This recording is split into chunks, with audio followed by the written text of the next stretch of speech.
Rodrigo observed his calendar of events with a cold, calculating look. He was known for his exorbitant fortune and his boundless arrogance. An idea crossed his mind: organizing a party that would be talked about for months.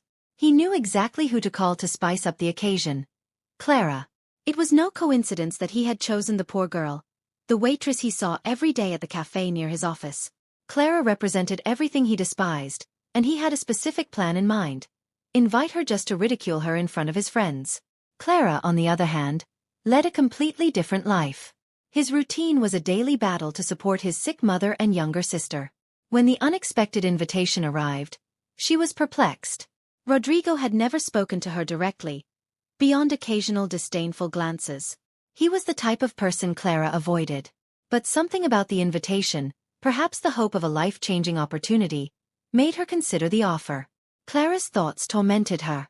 The party was at the end of the week, and she felt increasingly apprehensive.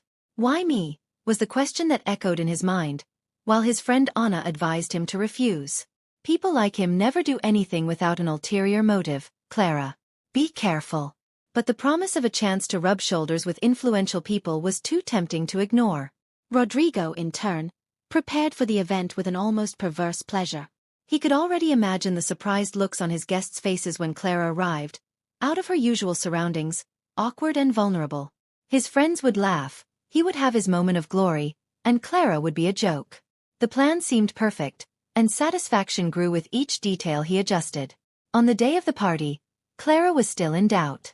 Her intuition told her not to go, but her curiosity and perhaps a hidden hope that something good might come out of this experience made her ignore her instincts.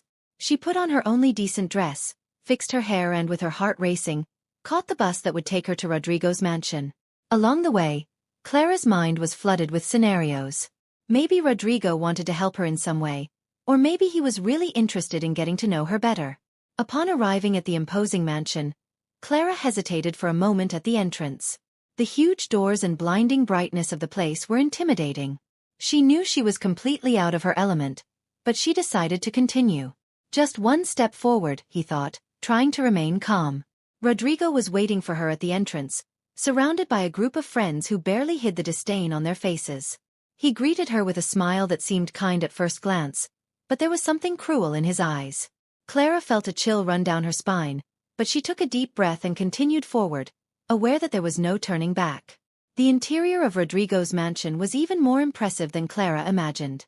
Crystal chandeliers hung from the high ceiling, reflecting the lights dazzlingly. Walls adorned with expensive artwork and luxurious furniture reinforced the contrast between her world and his. Clara felt her feet wobble for a moment as she walked across the room, trying to keep herself steady. She knew she was far from her family environment, but she couldn't show weakness.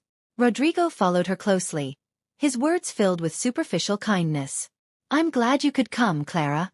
I hope you feel comfortable," he said, although the tone of his voice betrayed the true intention behind those words. Her friends laughed discreetly, watching Clara's every move, like predators waiting for vulnerable prey. She felt the looks, the veiled jokes, but she decided not to let it get her down. As Clara walked around the room, one of Rodrigo's friends, Camila, approached. "That dress is beautiful. It's vintage, right?" The question was loaded with an obvious insinuation. Clara, noticing the provocation, remained polite.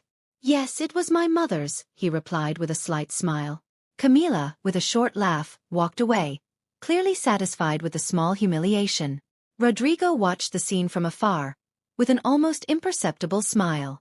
Clara felt increasingly uncomfortable, but maintained her posture. She knew that, in some way, Rodrigo was testing her limits. As the guests mingled, she realized she was the target of curious and judgmental stares. No one knew her there, and her presence seemed to be just a point of curiosity. "Who is she?" some murmured. "What is Rodrigo up to this time?" Rodrigo, on the other hand, enjoyed every second. The satisfaction in seeing Clara displaced among her elite was visible in her eyes. He approached from time to time, making small comments, keeping Clara trapped in that environment that seemed to suffocate her. "I hope you're enjoying the party," he would say, his words dripping with false politeness. Clara, always polite, just nodded, trying to avoid confrontation. But the discomfort was undeniable. Clara tried not to look directly at Rodrigo, feeling that, with each step she took, She was entering deeper into dangerous territory. The brightness around, the muffled laughter, and the looks that followed her everywhere made the environment become claustrophobic. She knew something was about to happen, but she couldn't predict what. After a few minutes, Rodrigo guided her to a group of his closest friends, all of whom were prominent figures in high society. Clara felt a knot in her stomach as she realized she was the center of attention. Rodrigo introduced Clara as if she were an enigma, someone no one expected to find there. "This is Clara, an old acquaintance," he said, with a sarcastic smile. His friend's eyes were inquisitive and judgmental, analyzing every detail of Clara. She realized at that moment that this was all a big trap. He felt his heart speed up, but decided to keep his head up. I wouldn't give Rodrigo the pleasure of seeing her waver. In the center of the group, Clara felt watched as if she were a rare piece on display. Rodrigo's friends gave him curious and malicious looks, but there was something more. Between fake smiles and subtle comments, one of Rodrigo's friends, Beatriz, approached with her intrigued expression. "You two have known each other for a long time, haven't you, Rodrigo?" she asked, with a sharp look. Rodrigo was momentarily surprised, but soon regained his composure, smiling enigmatically. Clara, confused by the question, looked at Rodrigo waiting for an answer.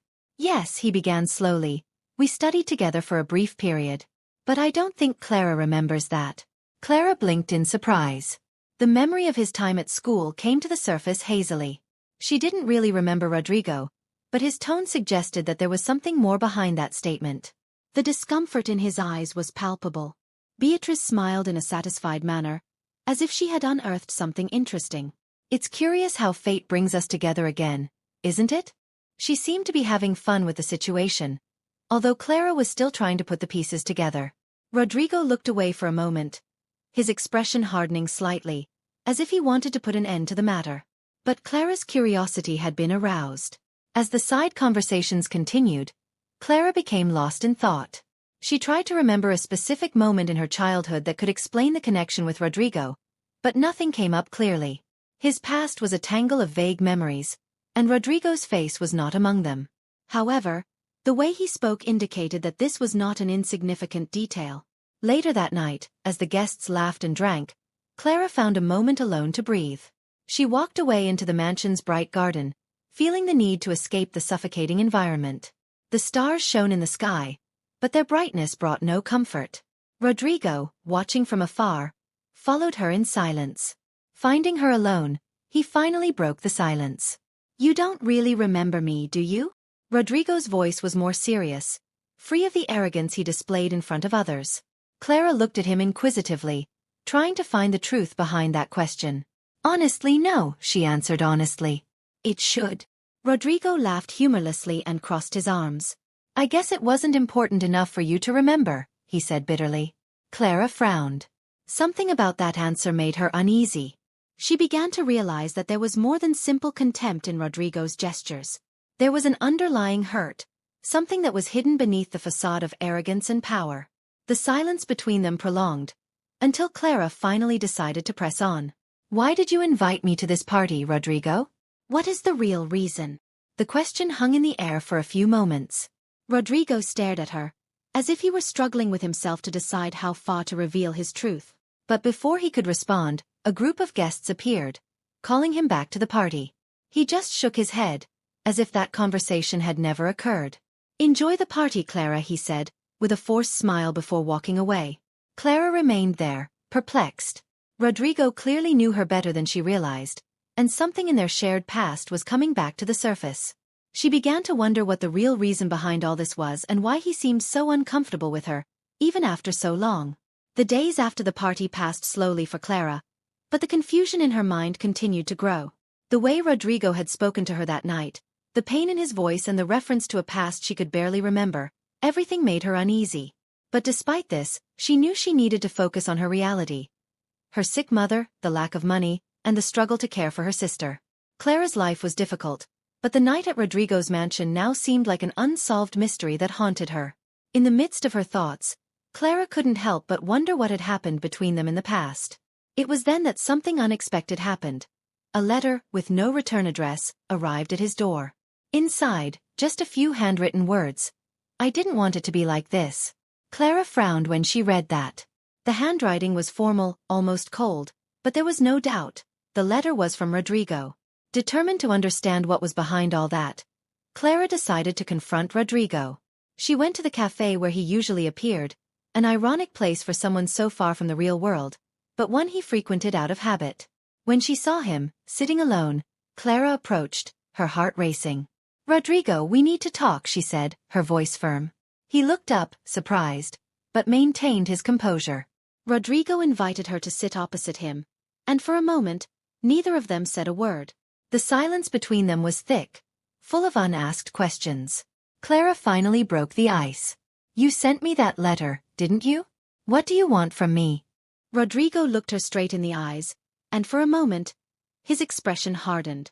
He seemed to struggle with his own emotions, but then let out a heavy sigh. "I just wish things were different, Clara." Without understanding, Clara frowned. "Different how? We barely know each other. It doesn't make sense." Rodrigo lowered his eyes, as if he was about to reveal something painful. "We know each other very well, Clara. And you don't remember. Because at the time, I was irrelevant." Rodrigo's words hung in the air, while Clara tried to put the pieces together.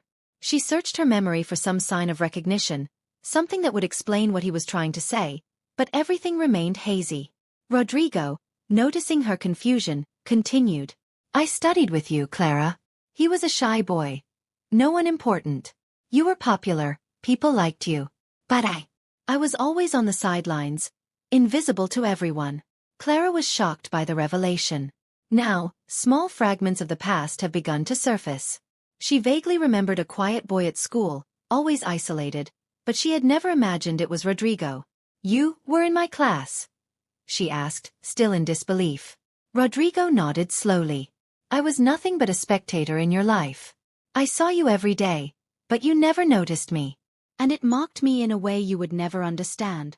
His voice was filled with bitterness, and Clara began to realize that this old wound had never been healed. He had invited her to this party for the sole purpose of confronting the past, but now the humiliation he had planned no longer seemed to make sense. Clara felt a lump in her throat. I had never imagined that someone could hold so many unresolved feelings for so long. She felt torn between guilt for never noticing Rodrigo and the injustice of being involved in a game she didn't even know she was playing.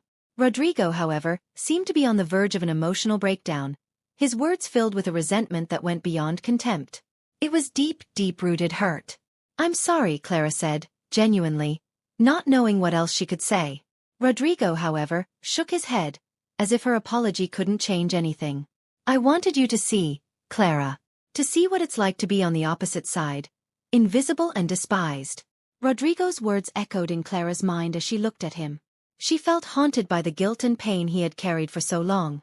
He had never known that his popularity at school, his unassuming presence, could have affected someone in such a profound way.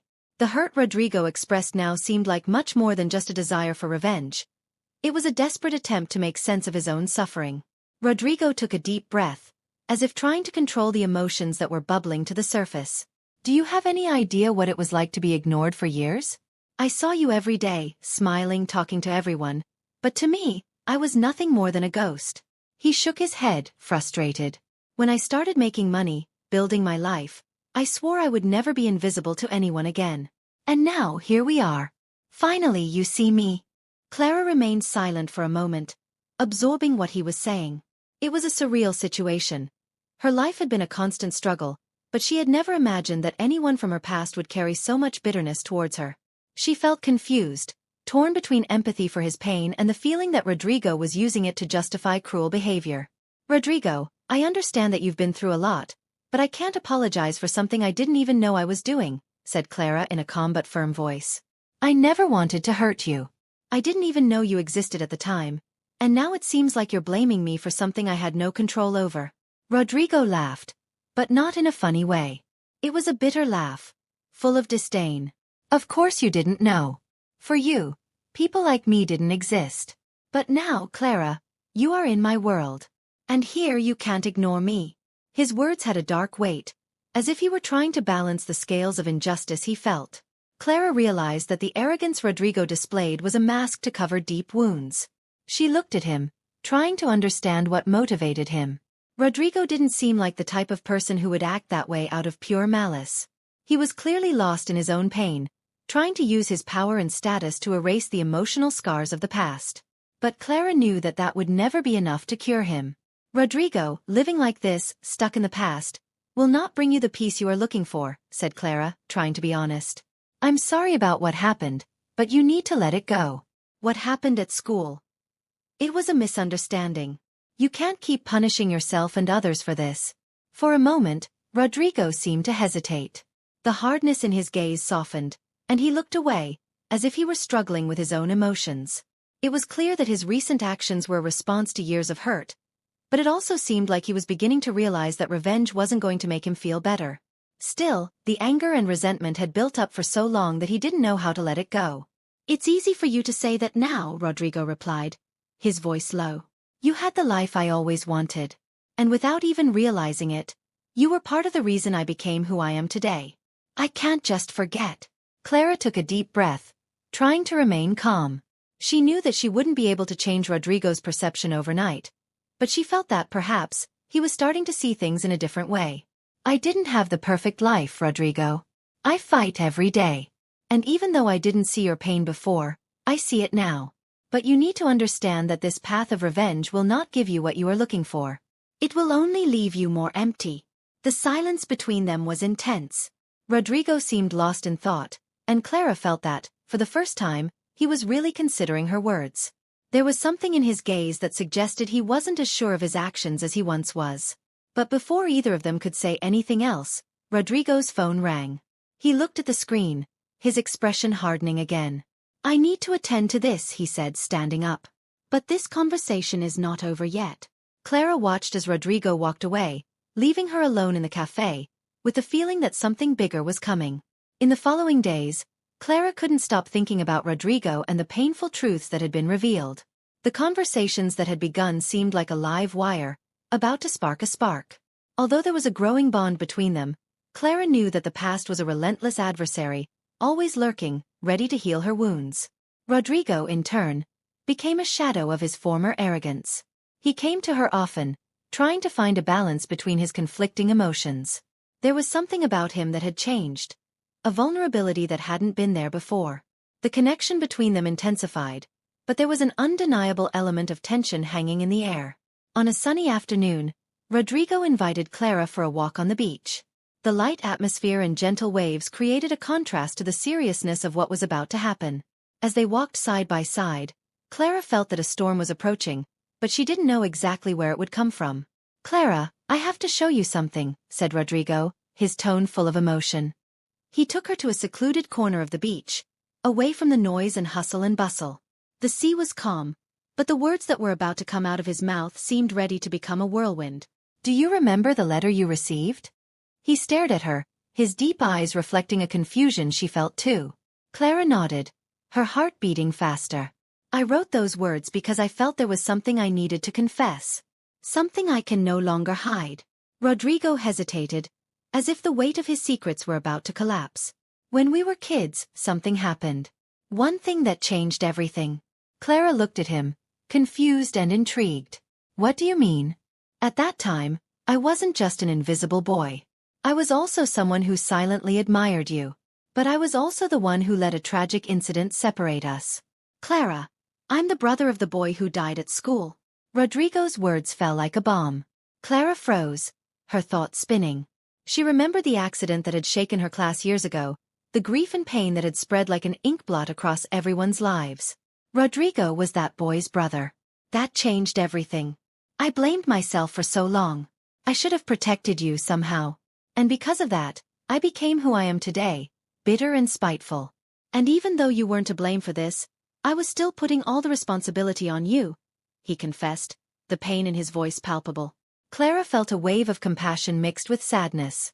Rodrigo, you cannot carry this guilt. Nobody had control over what happened. The accident was a tragedy, but that is not a weight you should carry alone. Rodrigo looked at her, his eyes full of tears that refused to fall. I don't know how to move forward.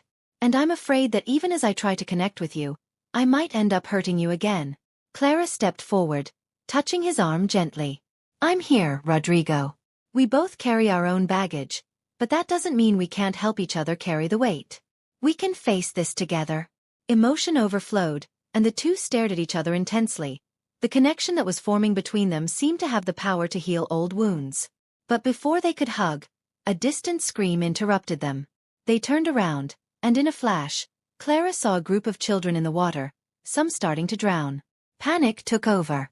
Without thinking twice, Rodrigo ran towards the water, while Clara screamed for help. The sea was rough, and the waves became more and more fierce. Rodrigo threw himself into the turbulent waters, diving towards the children. Clara watched in despair, her heart racing as adrenaline coursed through her veins. When Rodrigo finally emerged with a child in his arms, a collective applause erupted on the beach. But the joy quickly turned to dread as Rodrigo began to sink. Clara didn't think twice. She threw herself into the water, swimming with all her strength. The sea was against her, and the fight was difficult. But desperation drove her. Rodrigo was trapped beneath the surface, and Clara dove deeply, reaching him. With effort, he managed to pull him back up, and the two fought against the waves. Finally, with the help of other bathers, they managed to bring them back to the sand, panting and exhausted, but alive. Clara stayed next to Rodrigo, both trying to catch their breath. He looked at her, his eyes full of gratitude and admiration. "You saved my life," he said, his voice hoarse. "No, we saved each other," Clara replied, realizing that life had a way of weaving unpredictable stories. They had found themselves in a moment of pain and guilt, but now in that moment, the truth was clear. The past could shape, but not define. They had a second chance, an opportunity to heal together. As the sirens approached and the others began to crowd around them, Clara realized that this wasn't just an ending. It was a new beginning. A beginning in which they were no longer slaves to their stories, but rather co-authors of an unexpected future. If you were moved by this story of overcoming and rediscovery, don't forget to like and share this video with your friends. Subscribe to the channel for more stories that touch the heart and reveal the power of human connection. And in the comments, tell us, how would you deal with a past that haunts you? We want to hear your opinion. Until next time.